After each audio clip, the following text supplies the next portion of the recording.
उपद्रवियों के पोस्टर लगाने पर बवाल जारी है। पहले सियासी आरोपों की राजनीति हुई और अब गृह सचिव ने एसएसपी से 2 दिनों में स्पष्टीकरण मांगा है।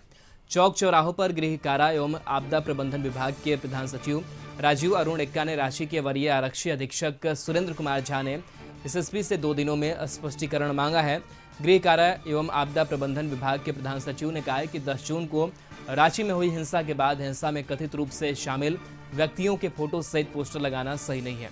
यह विधि सम्मत नहीं है और माननीय उच्च न्यायालय इलाहाबाद आदेश के विपरीत है। उन्होंने बताया कि इलाहाबाद हाईकोर्ट ने PIL संख्या 532/2020 में दिनांक 9/3/2020 को कहा था कि सड़क किनारे लगे बैनरों को तत्काल हटाया जाए। न्यायालय ने उत्तर प्रदेश सरकार को निर्देश दिया था कि बिना कानूनी अधिकार के व्यक्तियों के व्यक्तिगत जानकारी वाले बैनर सड़क किनारे न लगाएं। यह मामला और कुछ नहीं बल्कि लोगों की निजता में एक अनुचित हस्तक्षेप है, इसलिए यह संविधान के अनुच्छेद 21 का उल्लंघन है। झारखंड न्यूज कोऑर्डिनेटर मनोज जी हमारे साथ जुड़े हुए हैं। मनोज जी, जिस तरीके से प्रदर्शनकारियों के पोस्टर लगाए गए हैं और इस पर अब जो बवाल है वो जारी हो गया है और कहा यह जा रहा है कि इस पोस्टर को नहीं लगाना चाहिए था, क्या कुछ चल रहा है?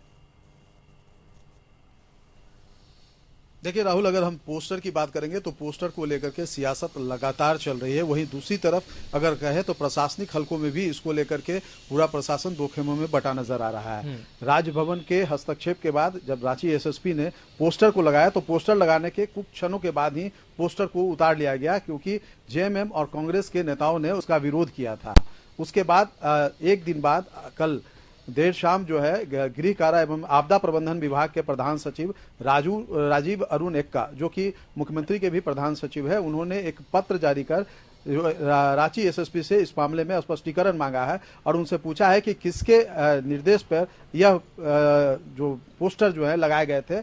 चूंकि उसमें उन्होंने ये कहा कि इसमें जो भी लोगों की जो तस्वीरें लगाई गई थी और उनपे जो जानकारी दी गई थी वो निजता का हनन है, जो अनुच्छेद 21 का जो है उल्लंघन है। और उन्होंने इलाहाबाद हाईकोर्ट के एक जजमेंट का भी उसमें उल्लेख किया है कि इस जजमेंट के तहत जो है माननीय कोर्ट ने यह आदेश दिया है कि किसी भी व्यक्ति का निजता तब तक जाहिर नहीं किया जा सकता, इस तरह चौक चौराहे पर नहीं लगाया जा सकता है जब तक कि कानूनी तौर पे उसे पूरी तरीके से पुष्ट न कर लिया जाए और उसके खिलाफ पर्याप्त सबूत ना हो, कोर्ट से आदेश न मिले।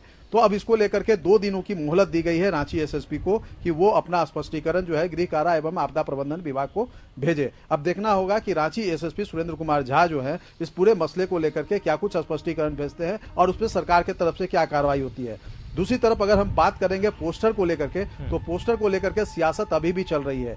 एक तरफ जहां BJP जो है इसको लेकर के सरकार पे हमला बोली है और कही है कि सरकार तुष्टीकरण की नीति अपना रही है, उसमें जो लोग वांछित है, जिन लोगों ने पथराव किया, उनके पोस्टर जब पुलिस जारी करती है तो पॉलिटिकल प्रेशर में पुलिस को उतारना पड़ता है। वहीं दूसरी तरफ JMM और कांग्रेस के जो नेता है उनका सीधे तौर पे कहना है कि जब SIT अभी बनी हुई है इस मामले की जांच को लेकर के, एक हाई लेवल कमेटी बनी हुई है जो सचिव और ADGP के अध्यक्षता में बनी हुई है, तो ये दोनों जो जांच कमेटी है इनका जब तक रिपोर्ट नहीं आ जाता है किसी को भी दोषी ठहराना उचित नहीं होगा और उसके परिचय को सार्वजनिक इस तरीके से करना सही नहीं होगा। कल भी कांग्रेस के जो प्रदेश अध्यक्ष है राजेश ठाकुर, उन्होंने स्पष्ट तौर पे कहा कि अभी एक ही पक्ष जो है वो सामने आया है, पथराव का वीडियो सामने आया है, लेकिन ये पथराव क्यों हुआ, कैसे हुआ, क्या नहीं, किस वजह से हुआ, ये सारे तथ्य आने हैं और उसकी जांच करी। जब ये आ जाएगा उसके बाद जो होगा वो सही होगा। तो अभी पोस्टर लगाना कतई उचित नहीं था और रांची पुलिस ने ये गलत किया। तो एक तरह से कहा जाए तो इसको लेकर के सियासत तेज है